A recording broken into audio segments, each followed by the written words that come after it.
Hi everyone, Celt News here. Daily Mail says, Harry and Meghan's attempt to trademark Sussex royal brand is blocked. And it is a doctor, an Australian doctor, who is doing this. It'll be interesting to see what comes out of Australia. That Australian tour was not a success. And a lot went on there. And I believe that we will be hearing more about that at some point. But again, it's interesting that this doctor blocking the trademark is Australian. People are suggesting it would be good if some more Commonwealth members could also file opposition to the Sussex royal trademark. But apparently there is an opposition period of 1 month, and then it needs to be filed formally, and that costs quite a lot of money. So let's hope that this Australian doctor has enough money to do this, to see it through. So they cannot use their Sussex Royal. There's a good chance they could have it taken away anyway. So there's not just the blocking of the trademark by this chap. There's also Mum and Dad, Her Majesty and Prince Philip. You know, they could just prevent them from using it at all. And you also have the people of Sussex who could really put a stop to them using the Sussex name. I don't know how realistic that is. So the person who opposed this is a Dr. Worcester, if it's pronounced the same way as we say Worcester in the UK. The doctor, Benjamin Worcester, has submitted a legal complaint.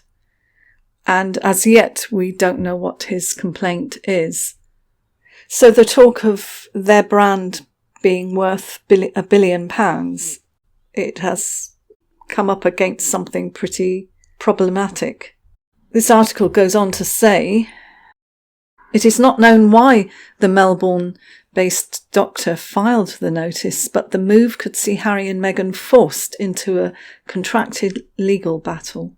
So Harry and Meghan first filed the trademark in June 2019, and this led to an opposition period where anyone can notify the UK Intellectual Property Office of a complaint. I'm sure this won't be the only one. I'm sure there will be more. Will this be worth it for them to spend a lot of money? And it's holding up everything, isn't it? They could fade into obscurity while they're fighting this legal battle to hang on to a name that many people believe wasn't that good a name. It has been compared to the name of a breed of pig, the Sussex Royal. It's been compared to many things, and I think they could have had a better title. It's also been said that Her Majesty might take away that title and give them the original title she was going to give them, which was Dumbarton. So Harry would be the Earl of Dumbarton.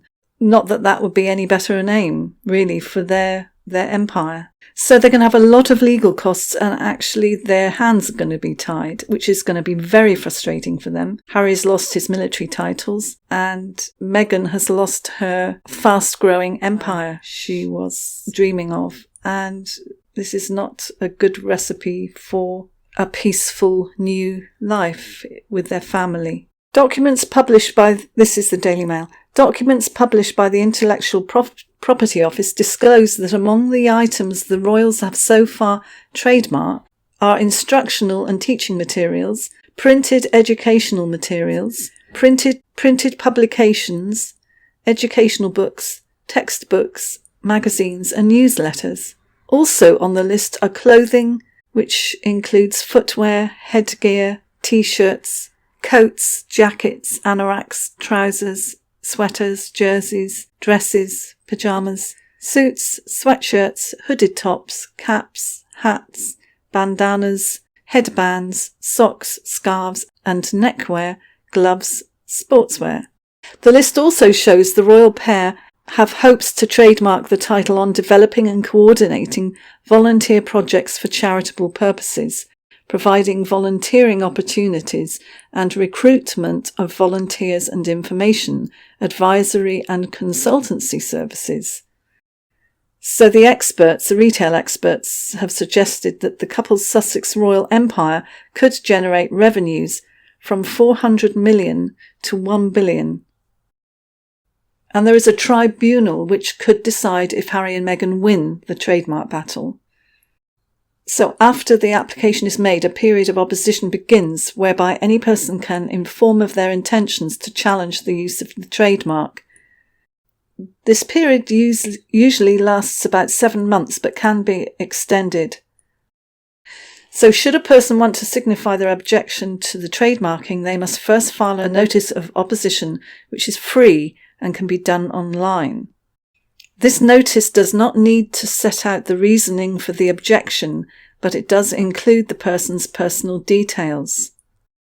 That person is then given a month to lodge a formal notice of opposition, which costs £200, and sets out the reasons for objecting to the trademark's use.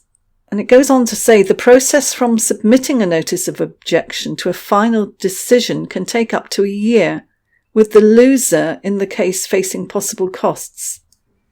So I was about to say that if somebody had a spare £200, they could keep this thing going to delay their use of it, but obviously it would cost them in the end if they won. This article goes on to talk about Harry and Meghan's mega millions, and that the couple could earn a fortune with TV shows, books, brand deals and more after quitting the royal family. I think if they are pushed into using a totally different name, I think the time that this will take, I think interest in them is waning, and would they be able to make this work? If they were a year battling for that name, they wouldn't be able to sell anything, so there would be no money coming in. They wouldn't be creating all this on the momentum of their first couple of years together, which, let's face it, even though they have a lot of enemies, or rather people that are fed up with them, they do have quite a lot of fans as well. I think any delay in them trademarking their name will be absolutely detrimental to whether this will succeed or fail. But as I said, I believe that the Queen will take the royal from them anyway, so they could go through all this to trademark it and still lose it. Let me know your thoughts on this, and thanks for watching, and I'll see you in the next one. Bye.